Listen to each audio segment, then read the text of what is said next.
mapa para que ustedes conozcan lo que es realmente una guerra asimétrica, ¿ok? Así que, a discreción.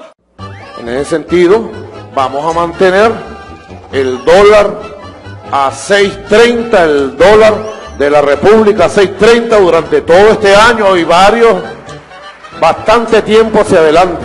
Oficial de la República, el nombramiento de Alejandro Fleming como presidente de CAIBI, y todos los trámites siguen siendo exactamente los mismos hasta que se hagan los anuncios respectivos, pero el principio de la continuidad administrativa también tenemos nosotros que respetarlo rigurosamente y mucha tranquilidad.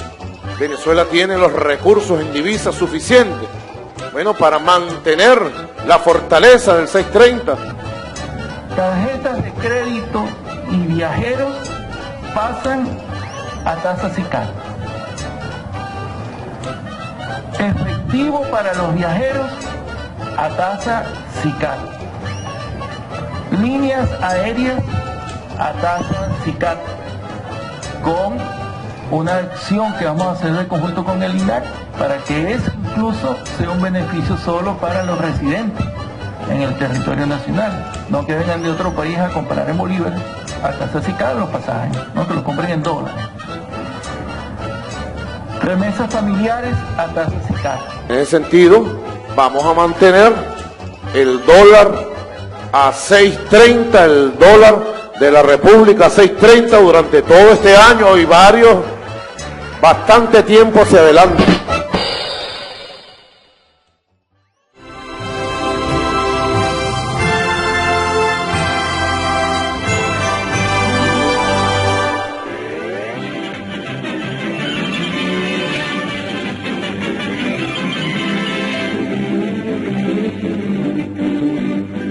Y es un gravísimo error que seguimos cometiendo. No lo cometamos más, Nicolás. No lo cometamos más, Nicolás. A la cuenta de 3. Vamos a mostrar al pueblo. A la cuenta de 3 todos bailamos el baile del Nicolás. El baile de la obsesión. 1, 2, 3. Nicolás.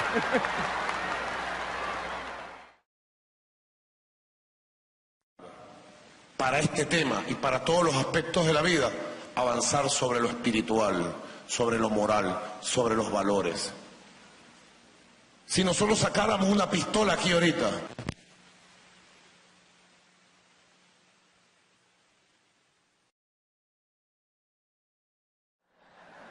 fíjense ustedes, una noticia importante. Acaban de elegir como papa por primera vez en la historia a un suramericano, a un argentino, el cardenal Jorge Mario Bergoglio.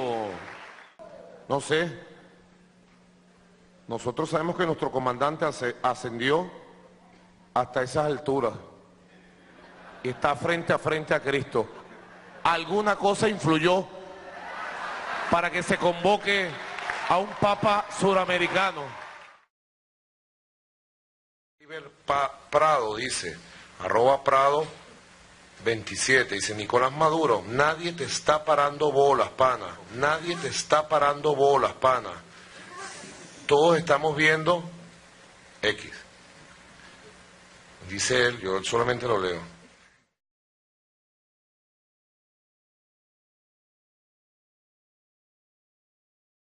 Jorge, a mí me pasó una cosa esta mañana también, la voy a contar pues. Llegó el momento de contar nuestras cosas. Yo entré a una capilla chiquitica, como a las 8 de la mañana, 8:30. Una capilla pequeña, de madera, solo. Y estaba orando y recordándolo, porque hay una foto grande de él ahí. Una estatuilla de José Gregorio Hernández y un Cristo.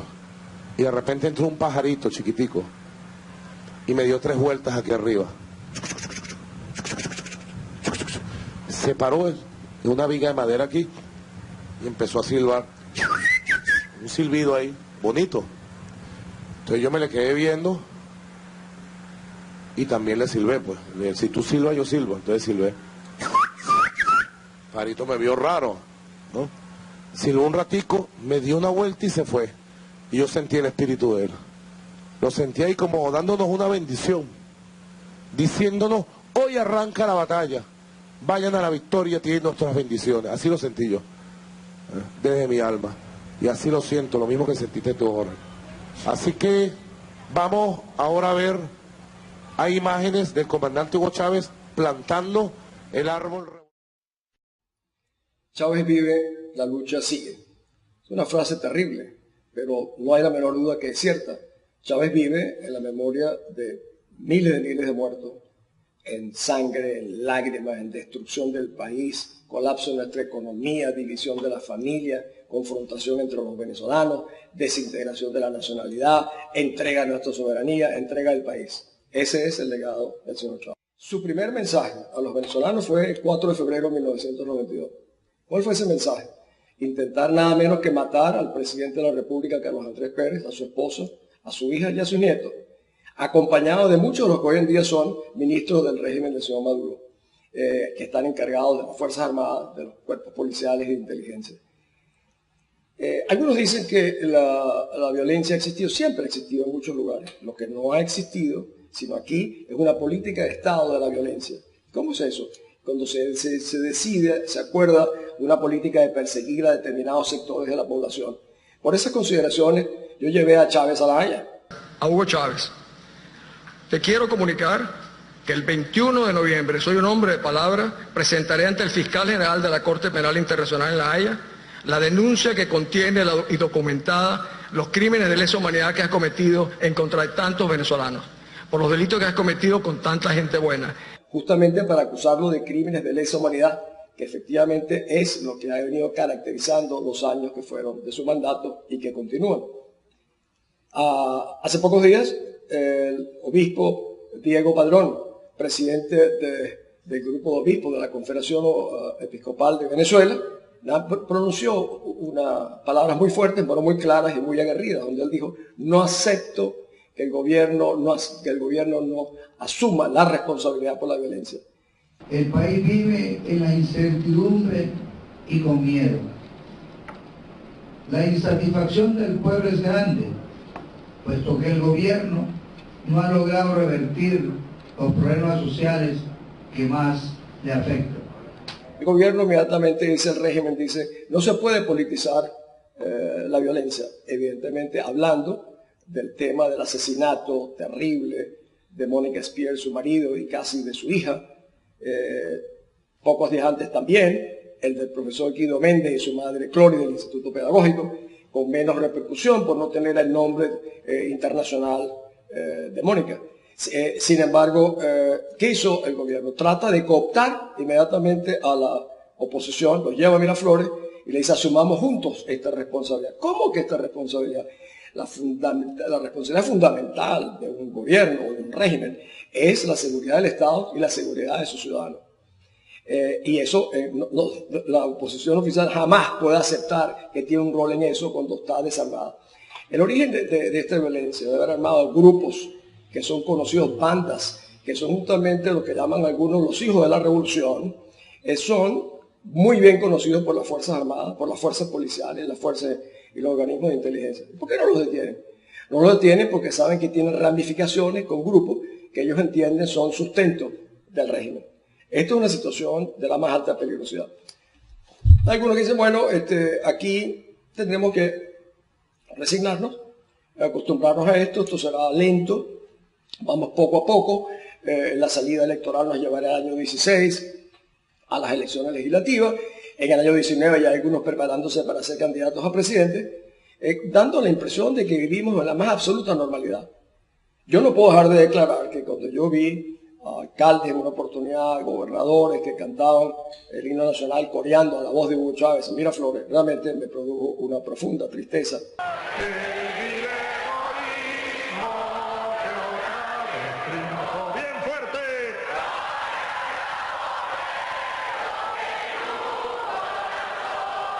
Y dije, caramba, yo me imaginé que el 8 de diciembre tenía otro propósito distinto, y el propósito no era acomodarse o humillarse. Aquí yo veo, y voy a hacer una reflexión muy personal, varios caminos, para utilizar un término de mercadotecnia en el pasado. Uno es decir, bueno, esperaremos al año 14, al año 16, al año 19, al año 25, al año 30, y nos iremos acomodando, resignando. Esa es una solución. El mecanismo de defensa más importante que tiene un ser humano es la negación de la realidad. En eso hemos estado 15 años. Y en eso han contribuido la dirigencia oficial de la oposición a que nos vayamos acomodando. Hemos pasado peligrosamente de la fase de la colaboración a la fase ahora de la cohabitación, porque no de otra manera puede entenderse estas visitas y estos acomodos de lo que se supone son diálogos. Algunos me dicen, la única manera de reunificarse es el diálogo, pero el diálogo no es que uno vaya a un sitio para que lo regañen. Yo en mi vida pública internacional me he sentado con gente de la misma calaña que estos, pero uno se sienta en base a normas, criterios, objetivos y planes. No se sienta para que el otro lo regañe a uno, se sienta para una discusión. Eso no ha acontecido en Venezuela, ni va a acontecer, porque el régimen le ha tomado la temperatura a la dirigencia oficial de la oposición y sabe que no los van a enfrentar. Y que por último drenarían, como dicen algunos, su indignación caceroleando o bailando salsa, a saber de qué otra manera. Es muy triste llegar a este tipo de conclusiones porque la cohabitación implica una corresponsabilidad de todos los que tengan cargos oficiales por la parte de la oposición.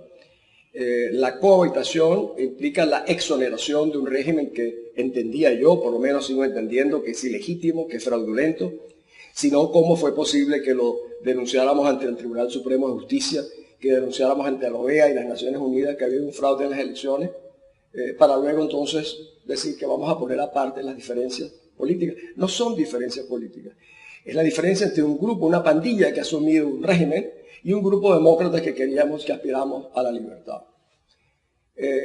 Estas reflexiones que yo me hago, sin la menor duda, oscurecen seguramente el ánimo de muchos venezolanos. Estamos viviendo horas muy peligrosas, para mí, en una fase final de lo que pueden ser nuestras libertades. Pero algunos piensan, como fue el caso de las primarias, que el que más comodidades ofreciera, el que menos incómodos ofreciera, el que más cosas agradables ofreciera, podría convencer a los venezolanos. Y que mientras menos realismo se impusiera en la discusión política, más cómodo sería el proceso. Las realidades son tercas y tienen una manera de imponerse al final.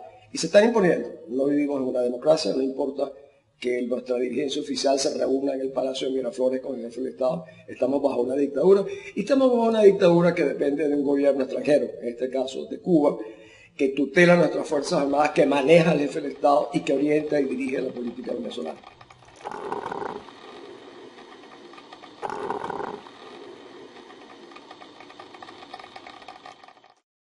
Curiosamente, en medio de esta tragedia, porque es una tragedia, sin la menor duda, tengo una esperanza en el fondo que siempre he mantenido.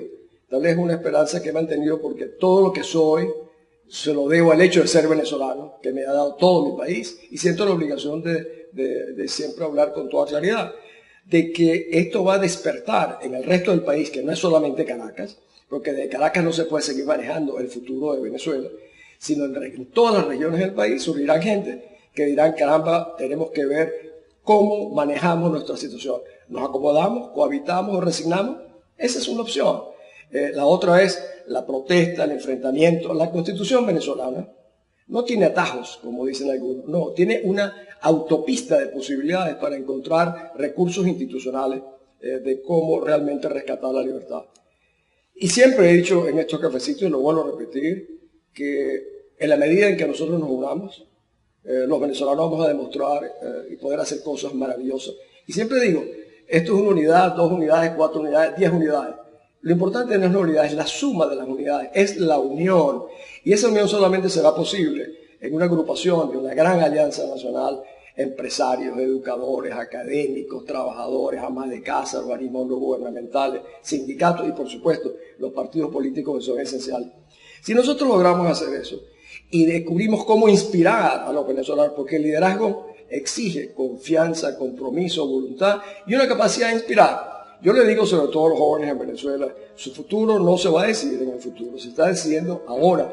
Y ese mensaje se lo digo más a los padres y a las madres de Venezuela, que no importa qué ubicación política tengan, que piensen que el futuro de sus hijos está en juego y que puede ser condenado a muerte si continúa en un régimen que realmente está estancado en el pasado que se maneja dictatorialmente y que quiere el control absoluto, no solo de los recursos de los venezolanos, sino del futuro de los venezolanos. Estoy encantado de recibirla. Ana Mercedes Díaz, ella es una experta electoral venezolana, ha sido directora del Consejo Nacional Electoral venezolano. Bueno, has trabajado ahí 25 años, directora de partidos políticos. Un aplauso para Ana Mercedes, por favor. Bienvenida. Gracias, Ana. ¿Cómo estás? Muy bien y feliz de estar contigo. No te imaginas la fan y la cantidad de gente que te está siguiendo en Venezuela. Muchas gracias. De verdad muchas que gracias. te agradezco. A nombre del pueblo venezolano te agradezco todo lo que estás haciendo por nosotros. Estamos con ustedes, absolutamente. El Consejo Nacional Electoral, donde tú has trabajado 25 años, que preside Tibisay Lucena, ¿es confiable? Fíjate lo que te voy a decir. La diferencia de este proceso electoral a los anteriores que hemos tenido en los últimos 10 años es que por primera vez, antes del proceso electoral, se está desenmascarando al Consejo Nacional Electoral y Tibisay nos ha ayudado. Te digo esto porque Tibisay... O sea, han perdido credibilidad. Han perdido credibilidad y aparte, o sea, el tema del fraude que siempre había sido, fíjate una cosa, la oposición venezolana siempre trataba de opacar el tema del fraude por el cuento de que eso producía abstención. Sí. Entonces, a pesar de las pruebas y a pesar de todo lo que pasó desde el 2004 para acá, el tema del fraude era un tema tabú. Pero se ha hecho fraudes desde el 2004... Desde el 2004... Hasta esta última elección del 2012. Bueno, ven acá, no solamente, fíjate una cosa, en el 2010 cambiaron los circuitos, en el 2010 se dio un fenómeno, tenemos más votos y menos diputados, en el 2000 ahorita, el 7 de octubre, claro que hubo fraude. La doctora Vigilancia, que hoy nos acompaña, gracias a Dios está con nosotros, ella es una de las abogados que introdujo ante el Tribunal Supremo de Justicia una demanda de nulidad de ese proceso electoral. ¿De qué manera, por ejemplo, ocurrió el fraude de Chávez contra Capriles del 7 de octubre? ¿De qué manera? Ok, fíjate lo que está pasando. Primero, tenemos un registro electoral inflado, un registro electoral absurdo, contaminado. Absurdo. Tú has declarado que ese registro electoral, que casi llega a 19 millones de ciudadanos, 19 millones sobre un país que tiene ¿cuántos habitantes? 27 millones de habitantes. 19 millones de votantes sobre 27 millones de habitantes. Tenemos 150 municipios donde hay más electores que habitantes. O sea, tenemos una situación... O sea, el registro está inflado. Está inflado. ¿Cuánto? Porque tú has dicho 5 millones de votos Fíjate, virtuales. te voy a decir de dónde sale esa cifra. El profesor Genaro Mosquera, un profesor de la Universidad Central de Venezuela, hace unos años hizo un estudio investigativo. ¿Por qué? Porque el régimen que hoy está en Venezuela hizo algo muy interesante. Eliminó las direcciones de los electores para que nosotros no pudiéramos constatar si eran electores reales o no. Entonces, claro, eso llevó a estas universidades, bajo la tutela de este profesor, a hacer una serie de investigaciones. Y se detecta que hay 5 millones de personas que nunca estudiaron, nunca cotizaron al Seguro Social. O sea, esas 5 millones de personas no tienen registro en ninguna parte. O sea, son votantes virtuales. No son personas físicas que van a votar. No, son cédulas de identidad, porque la característica primordial del registro electoral es que se puede repetir todo menos el número de la cédula. O sea, el número de cédula es invariable, o sea, no puede repetirse. ¿Pueden ser personas que han fallecido? Personas fallecidas, ¿pueden ser personas que se han nacionalizado? Personas nacionalizadas. ¿Cuántos calculas tú que extranjeros nacionalizados han entrado en esos 5 millones de votos virtuales? Mira, es que es tan difícil porque no solo... Pero han sido muchos, muchísimo, ¿no? Pero es que ven acá, no solo son las nacionalidades, la cantidad de guerrilleros, de terroristas.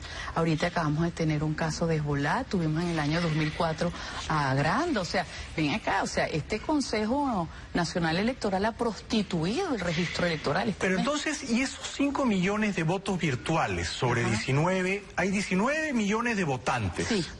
Pero 5 millones de esos 19 son fantasmas. Son fantasmas, mira, nosotros... No van a ir a votar. No, pero los hacen votar. Los hacen votar cibernéticamente. Cibernéticamente, o que te digo yo, una persona que tiene varias cédulas, son multicedulados. Ajá. Entonces, ¿cuál? Es una sola persona real con 10 cédulas que son virtuales. Fíjate que uno de los casos que se le dice a la gente para el proceso electoral ahorita es que se lleven un cloro para las mesas a verificar, porque ven acá, este Consejo Nacional Electoral es tan tramposo que ellos hacen una auditoría a una tinta. Pero resulta que la tinta que te llega a los centros de votación para las elecciones es otra tinta, que en determinados sitios se quita con cloro. ¿Para qué? Para que una persona vote varias veces. Sí, mira, yo te digo... Como me dijo Eric Ekvall, Eric me dijo que en las elecciones de octubre había personas instruidas por el chavismo que votaban 8 o 10 veces. Claro. Y que la máquina que reconoce la huella biométrica, ¿no? ¿Cómo se llama? Sí, pero es que fíjate una que cosa. Reconoce la huella digital... Permite ese caso que te voy a decir algo, Jaime. Hace 3 semanas se hizo una denuncia muy grave, porque resulta que se determina que para las elecciones del año pasado faltaban 1,5 millones de huellas en el registro. Entonces, si no había ese 1,5 millones de huellas, ¿con qué se hacía el match de la gente que estaba votando? Y eso se descubre y hay un documento firmado que no lo pueden negar. O sea, y Chávez gana por más o menos 1,5 millones de votos. 1,5 millones. Más o menos, ¿no? Fíjate una cosa, aquí lo importante es, primero, Tibisay Lucena, que tuvo el tupé de utilizar un brazalete, que es el distintivo por excelencia de este grupo. Claro, ella tiene que ser una autoridad es que es tan descarada que ella no guarda la forma, ni siquiera guarda la forma. No se puede vestir de militante chavista bolivariana, ¿no? Exacto, entonces ella comete ese error. Gracias a Dios que comete ese error. Que la delata. La delata. Entonces, a partir de ahí empieza, vamos a decir, se abre esa puerta para nosotros enfilarnos. ¿A quién es Tibisay Lucena? Una presidenta del Consejo Nacional Electoral que cambia fecha. ¿Me vas a decir tú, Jaime, que ella no sabía el año pasado que Chávez estaba enfermo? Claro, y en vez de poner las elecciones en diciembre, las ponen en octubre. Claro. Eso es fraude. O sea, ahora, la pregunta es, porque yo creo que mucha gente del público se hará esta pregunta. ¿Que van a querer hacer el fraude? No cabe duda. ¿Que el sistema está montado e implementado a favor del fraude? No cabe duda. No cabe duda. Ya lo han hecho, digamos. Son expertos en eso. Ahora, ¿van a poder hacer el fraude? Mira, fíjate lo que pasa. Hay muchos elementos que vamos a decir de ventaja para el fraude. Te voy a decir, por ejemplo, hay un listado de 540 centros de votación ubicados donde están las guerrillas o los colectivos. Ahí no entra nadie, ahí no hay ningún testigo que vaya a ver qué. Si estás en plena selva... Son 540 centros de votación. Que los hemos denunciado, que tienen... Que no hay vigilancia, no hay auditoría. No, es que no entra nadie. O sea, imagínate tú en un colectivo donde te va a recibir alguien con un fal y que no hay testigo. Entonces, fíjate, estos 540 centros representan 500 000 de votos. Entonces, fíjate una cosa, lo interesante de este momento, primero, que el candidato ya días antes está cuestionando al árbitro. Sí, cosa eso que no hizo antes Capriles. Que no hizo él ni había sucedido antes. Es verdad. Ahora ya dijo el árbitro está en contra. Exactamente. Y está poniendo a Tibisay en el reflector. En el sitio donde la tiene que poner. Sí. Porque precisamente ese ha sido uno de los problemas fundamentales. Que el árbitro, que es el que cuenta los votos, es quien dice, bueno, esa cola era de Nicolás. ¿Y cómo dices tú que no era de Nicolás? Sí. O sea, ¿cómo sabemos que esa cola es de Capriles si el árbitro te está diciendo que es de Nicolás? Pero entonces, ¿tú crees que van a tratar de hacer un fraude? Que lo más probable es que Tibisay salga el domingo por la noche y que diga Maduro ha ganado, pero Capriles no va a reconocer ese fraude. Mira, no lo puedes reconocer porque fíjate una cosa, te hablo de estos 540 centros de votación. Te hablo de invención de 9.000 centros de votación de una mesa. O sea, hay tantos fraudes en tantas cosas que realmente aceptar unos resultados de ese Consejo Nacional con esas condiciones es absurdo. Claro. Fíjate que nosotros estamos diciendo deberían eliminar la captahuella, que era el tema de Eric Ekvall. Cuando tú pones tu huella y te dan todos tus datos y tú estás en la misión vivienda esperando tu casito, te intimidan, te meten miedo. Entonces eso no es una elección libre. Pero claro, ¿y cuántas personas que van a votar de las teóricas 19 millones este domingo trabajan de alguna manera para el Estado. Que es el mayor empleador en este momento porque ha cerrado Entonces, todas las todos empresas. los empleados públicos que van a poner su huella ahí... Están aterrados. Ahora, ¿cómo se llama eso, Jaime? Fraude. Pues por supuesto, Fraude. O sea, claro. mira, fíjate, por Pero ejemplo... por eso instalaron esas máquinas. Claro, mira, lo que pasa es que la gente a veces dice ventajismo o triquiñuela. No, señor, eso tiene nombre y apellido y es un fraude. Porque mira, cuando tú te vas al concepto de fraude, te dice toda intervención o manipulación tendiente a modificar... Las cosas hay que llamarlas por su nombre. A mí cuando me dice Silvia, amor, estás con sobrepeso, le digo, dime que estoy gordo. Exacto, ¿no? exacto, así es, hay que llamar las cosas por su nombre. Bueno, pero entonces tenemos que ir brevemente a la publicidad. ¿Te quedas un ratito más por aquí? Sí, cómo no. Estamos encantados de conversar contigo, eres una experta en temas electorales y probable, mucho me temo, es que los primeros reportes de Tibisay y Lucena sean favorables a Maduro. Si eso ocurre, si el Consejo Nacional Electoral venezolano, burlando la voluntad popular seguramente, le da el triunfo a Maduro, ¿qué crees que tiene que hacer Capriles, Ana Mercedes? Mira, fíjate una cosa, Capriles tiene que moverse muy bien, porque la violencia está del lado de ellos y definitivamente Capriles tiene que proteger al pueblo. Yo no creo que la posición de Capriles sea salgan a la calle porque nos van a matar. Yo creo que lo más coherente para Capriles es yo no reconozco el Consejo Nacional Electoral, desconozco esos resultados, le pido a la gente calma y esto lo vamos a llevar a otras circunstancias. ¿Me entiendes? Perfectamente. Porque si él dice desconozco, impugno el resultado, ¿puede pedir algún tipo de auditoría, de recuento de votos, de vigilancia internacional? No, fíjate lo que pasa. Se ha logrado este régimen venezolano que los poderes públicos están totalmente secuestrados. ¿Qué va a pasar? El Tribunal Supremo de Justicia va a decir que no, el Consejo Nacional Electoral va a decir que no.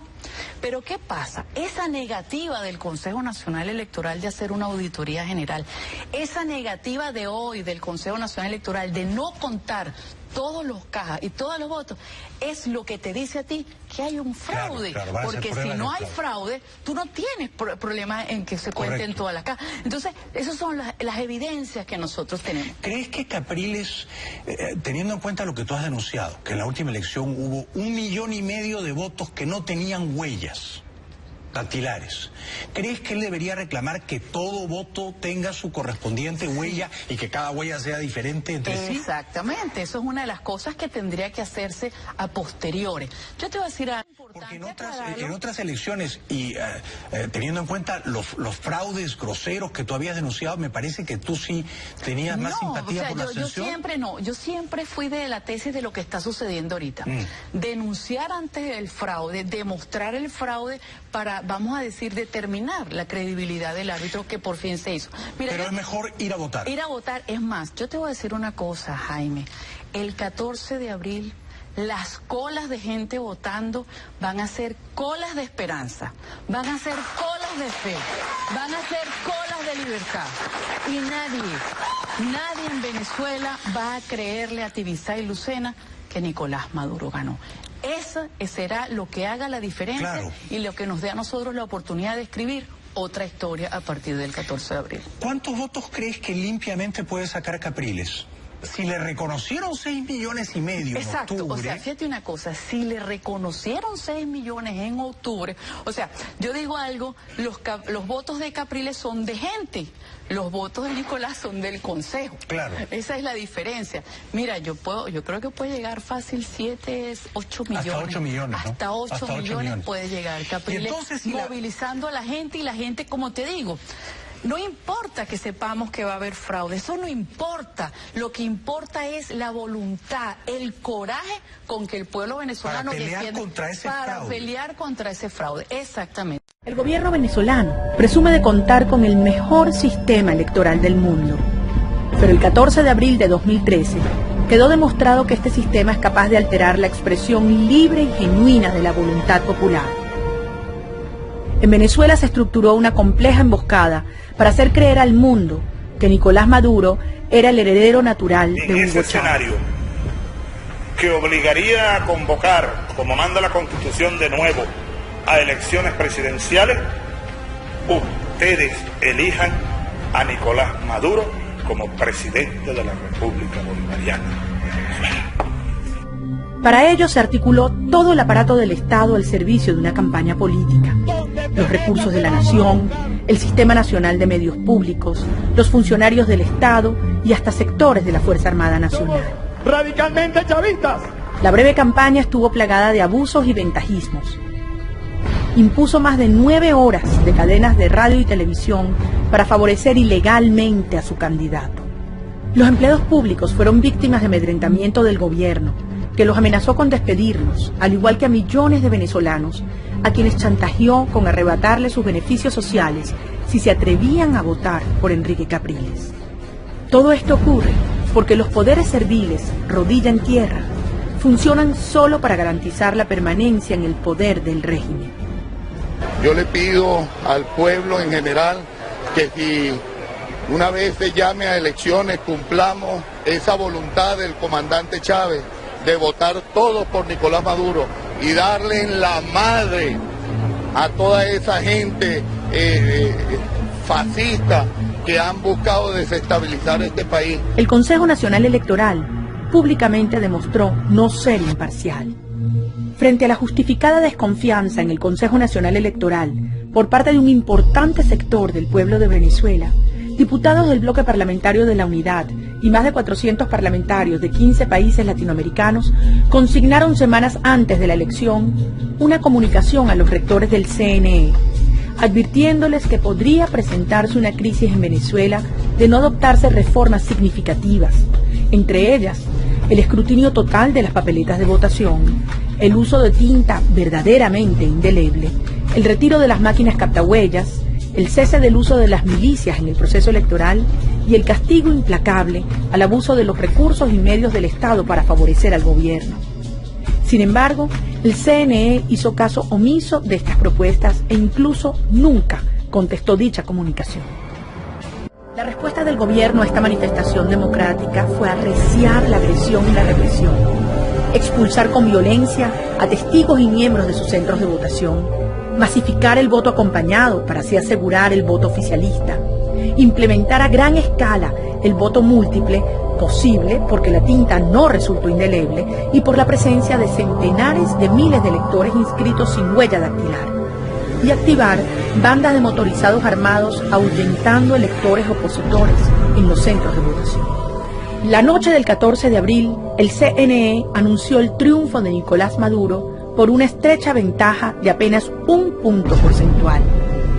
Tan solo el día de los comicios, el comando opositor contabilizó más de 29.000 irregularidades que afectaron centros de votación que agrupaban más de 8 millones de electores, lo cual justificó que Enrique Capriles desconociera los resultados hasta tanto no se hiciera una auditoría completa y detallada a todo el proceso electoral.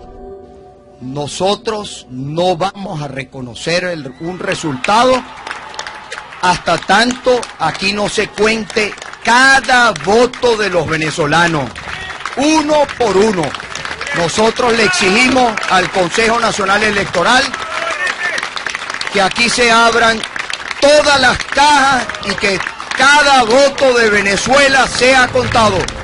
La OEA, la misión del Parlamento Europeo, UNASUR, observadores internacionales y la Iglesia Católica Venezolana estuvieron de acuerdo con recontar los votos y realizar una auditoría exhaustiva del total de las mesas electorales.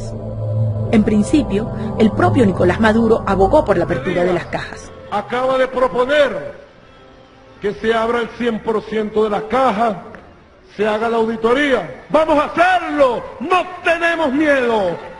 ¡Que las cajas hablen y digan la verdad!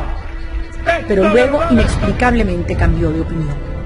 Desde entonces, el CNE evadió la auditoría e impuso parámetros para el proceso que no conducen a la verdad.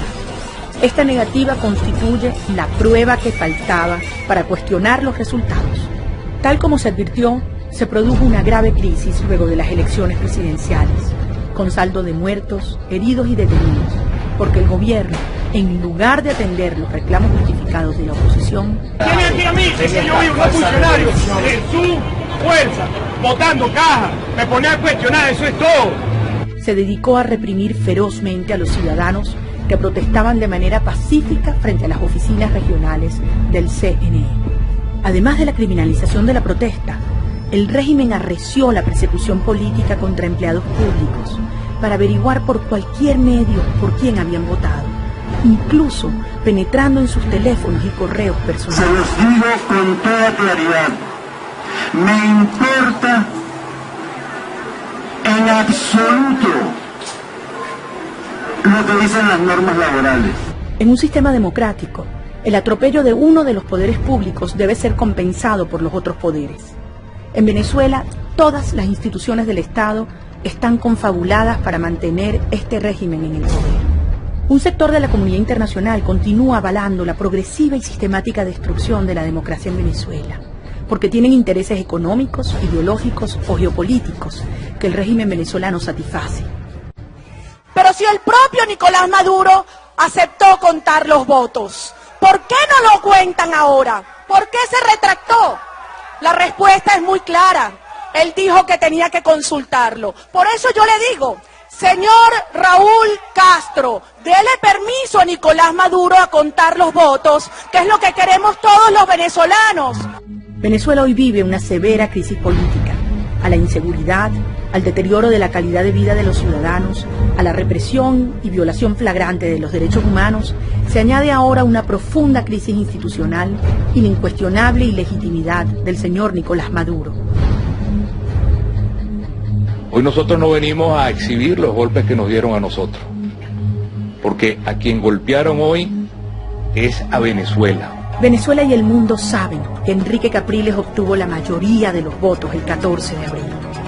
La salida pacífica y democrática de la crisis que vivimos en Venezuela ante la negativa del CNE de auditar el proceso electoral es la realización de nuevas elecciones presidenciales, efectuadas de forma libre, limpia, justa y transparente, como lo exigimos la mayoría de los venezolanos. Para la revolución pacífica pero armada, legitimarse electoralmente había sido el instrumento más eficiente para el control social, el control institucional y la aceptación internacional. Desde sus inicios, el proyecto chavista del socialismo del siglo XXI se propuso expandir su modelo por América Latina, apuntalado en los recursos del petróleo venezolano y en sus estructuras paraestatales, su justicia revolucionaria, su legislación a la medida, sus milicias y brazos armados y el mejor sistema electoral del mundo.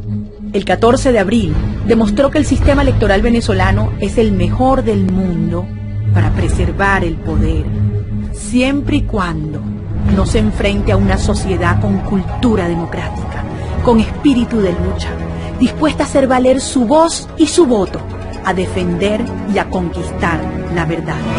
Esta es la lucha de todos nosotros, de todos los venezolanos, porque aquí el país, Dios nos puso allí, nos dijo, ustedes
Esta es la Venezuela que queremos, esta es la Venezuela que queremos, mira.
llegó. Camarada, un momentico, les voy a decir algo. Ustedes tienen que ser como el presidente en las reuniones. Que hable uno solo, adivinen quién. Funcionario, ¿es verdad que hay escasez? No escasez, no escasez. Es CD. Es CD porque nos estamos modernizando, señorita. No, nos referimos a la falta de azúcar que estamos sintiendo todos. Bueno, el pueblo venezolano le va a dar gracias a Dios de que no tiene azúcar, que no tiene mucho azúcar. Pues si tuvieran mucho azúcar fueran diabéticos. ¿Cómo está tu glicemia, por ejemplo? Mire, funcionario, hemos observado que no solamente falta el azúcar. La azúcar es femenino. Bueno, también hemos visto que también falta el café. Pero haberlo dicho antes, a ver, ¿tú quieres tomarte un café? Me hubieras dicho, ¿cómo lo quieres tú? ¿Lo quieres negrito? ¿Lo quieres con leche? ¿Lo quieres marrón? Por ejemplo, a mí me dieron ahorita un con leche. Mira, un con leche. Y a mí me gusta el negrito. ¿Tú no me puedes sacar la leche, mi amor? No, disculpe, funcionario, nosotros no queremos que nos dé café ni que nos dé nada. Lo que queremos es que nos dé una respuesta concisa. ¿Con quién? Concisa. Sisa no vino y te agradezco, ¿verdad? Mira, jinete perro, que me hagas preguntas inteligentes, no tantas preguntas estúpidas, a perder tiempo yo aquí. Bueno, funcionario, entonces vamos al grano. No podemos ir al grano tampoco. ¿Por qué no podemos ir al grano? Porque el grano tampoco escasea. Se dice que la regulación de precios es la causa principal de la escasez de los alimentos. Ese tipo de comentario, amigo, yo no lo alimento. ¿Y cómo hacemos con el arroz? Pero mira, si algo puedo ya darme una piedra en los dientes, es que yo nunca he quemado arroz. A mí nunca se me ha quemado el arroz, si quiere observe. Pero, funcionario, quiere decir que usted garantiza los insumos. Insumo, y te resto, y te multiplico, y te divido. Y si quieres te saco la regla de 3. Pero, ¿algo más que agregar, funcionario? Sí, sal y pimienta al gusto, y al cafecito me le pone un poquito de azúcar. Usted no pierde una, ¿no? Claro que no. ¿Usted no sabe quién soy yo? No. Yo soy el funcionario Guaramato, que si no la gano, la empato. Tengo una llamada aquí ya. Ay, ¿Aló? Sí, que llegó el azúcar. ¿Qué? Llegó el azúcar a mercar. ¡Ay!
Traído personalmente a los desaparecidos para que nos cuenten personalmente sus desapariciones. ¿Qué tal? Aquí con nosotros está nada más y nada menos que la caraota, la leche y el huevo. Bueno, vamos a comenzar a ver, porque es preocupante. ¿Dónde estaba la leche? No estaba. Estoy agotada. ¿Y por qué está agotada? ¿Estaba haciendo ejercicio? No, Maleta, de verdad que estoy agotada, que me terminé, que se acabó la leche. ¿Y eso por qué? Bueno, dicen que porque la vaca está en loca, pero la verdad es que Venezuela está mamando y se mamó toda la leche. Qué mala leche, qué leche tan mala. Bueno, gracias por sus comentarios para aclarar muchas cosas. Vamos a continuar con la caraota. Amiga caraota, estaba acaparada.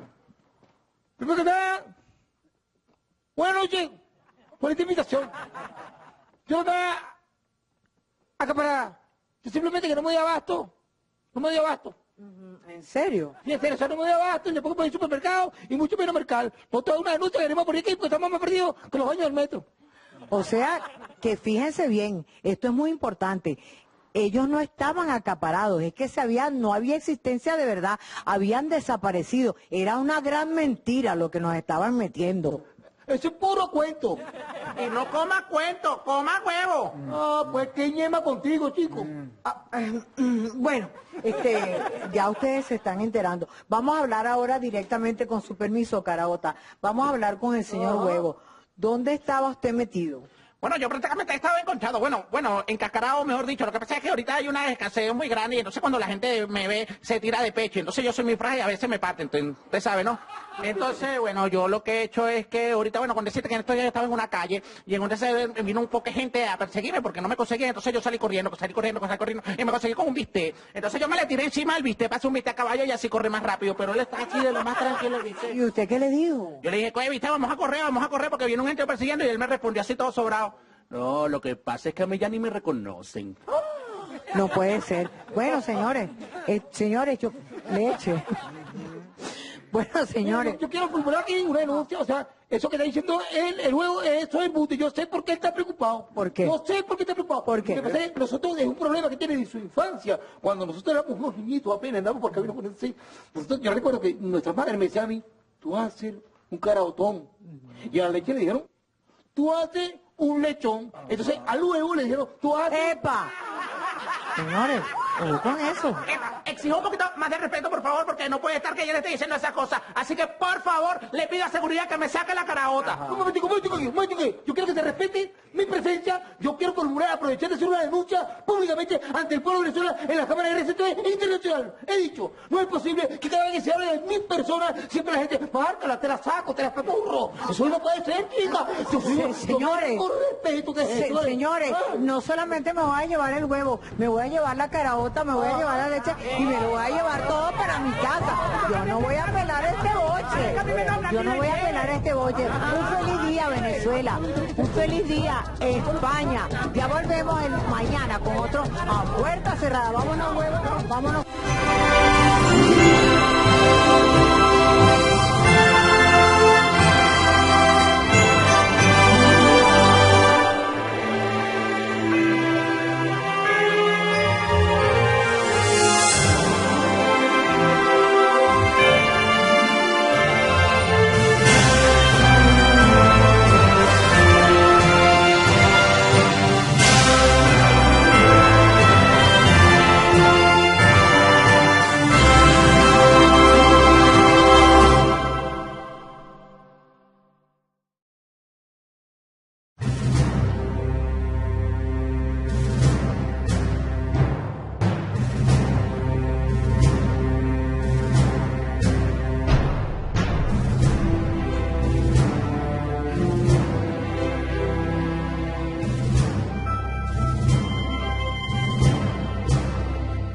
Ciudadanos, la dictadura chavista ha convertido a Venezuela en un territorio de sangre y de violencia. Ha pasado de 4.000 a cerca de 19.000 asesinatos al año, de 63 secuestros a cerca de 1.270. Venezuela se ha convertido por su dictadura en refugio del narcotráfico y del terrorismo internacional. Allá están protegidos los cabecillas del narcoterrorismo guerrillero de Colombia. La dictadura chavista ha venido acabando con la empresa privada. Va a dejar a los ciudadanos de Venezuela sin posibilidades de empleo. Las empresas privadas nacionalizadas todos los días producen menos y tienen mayores costos. Sin empresa privada es imposible que haya fuentes de empleo y que haya recursos para sostener las misiones, a pesar de los recursos petroleros que Venezuela viene despilfarrando por su dictadura. La dictadura chavista manipula la justicia, quiere que la justicia esté al servicio de proteger delincuentes, como lo han declarado jueces venezolanos que denuncian esa manipulación. La dictadura chavista viene amordazando a los medios de comunicación. El periodismo independiente en Venezuela todos los días se siente en mayor peligro. Las únicas voces libres son aquellas voces que elogian a la dictadura, que están convirtiendo al periodismo simplemente en un aparato de propaganda de la dictadura.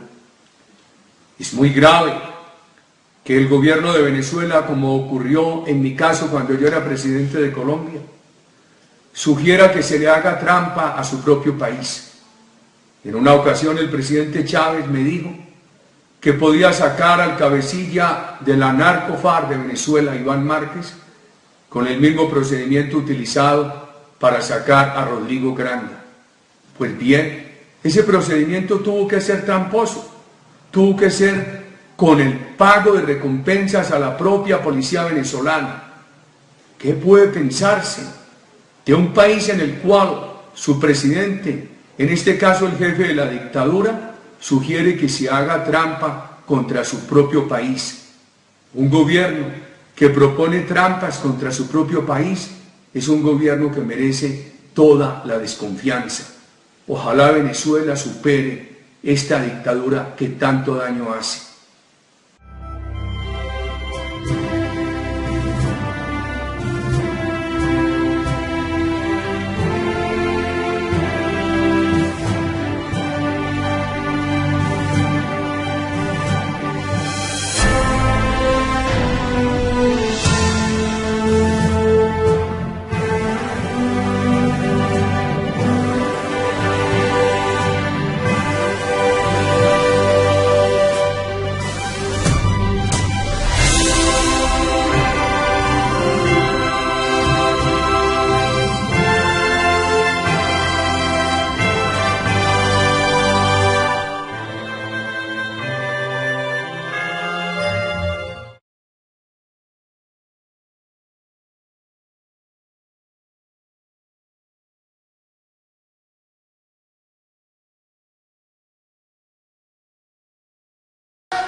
Bendita la tierra del Táchira, porque el presidente Nicolás Maduro es tachirense, tiene raíces del Táchira, y por eso te ama el Táchira. Conoce Palmo. Colombianos, asesores de publicidad e imagen que trabajan con partidos del gobierno en Colombia, para generar zozobra, desestabilización, rumores, etc. Nicolás es totalmente venezolano, de una barriada popular de Caracas, baila salsa como ninguno y toca tambores y timbales. Se lo explico, más que nada, supongo que la gente que nos esté viendo, que igual tiene la duda por qué pregunta eso María en este caso, simplemente porque es cierto que dice las leyes que no podría ser presidente si no fuera venezolano, y es verdad que claro, está sonando. No. Si no fuese, no lo hubiésemos postulado, es totalmente venezolano, de Caracas, de la parroquia del Valle. Pero él mantiene el silencio, él genera un poco de duda. ¿Sobre qué tema? El propio Nicolás Maduro, sobre este asunto, no se pronuncia. No, pero eso es algo absolutamente... Yo nací en Caracas, en una parroquia, bueno, ahora es parroquia, antes no era parroquia, en un lugar llamado Los Chagoramos, Valle Abajo. Y la primera, es un lugar de clase media popular. Allí, en la iglesia de San Pedro es muy conocido. Allí me bautizó el padre Luoro.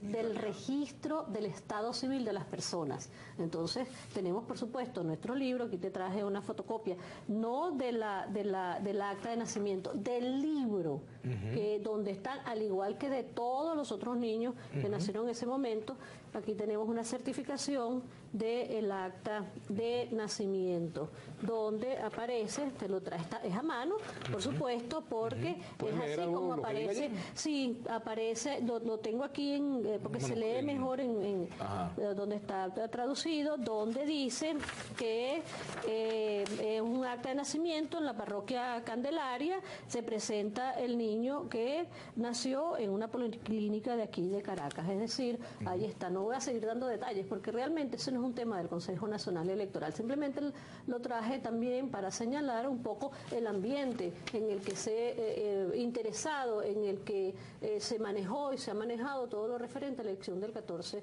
de abril. El 14 de abril aquí hubo unas elecciones, las ganó un candidato legítimo que cumplió con todos los...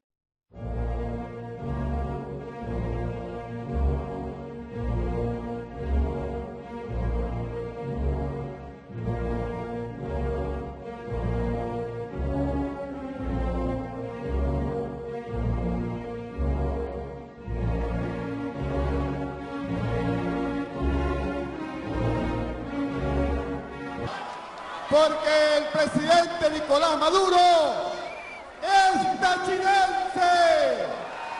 En un lugar llamado Los Chagoramos, Valle Abajo. Y la primera es un lugar de clase media popular. Postulado, es totalmente venezolano, de Caracas, de la parroquia del Valle. Pero él mantiene el silencio, él genera un poco de... Y la primera es un lugar de clase media popular. De una barriada popular de Caracas. En la parroquia Candelaria se presenta el niño que...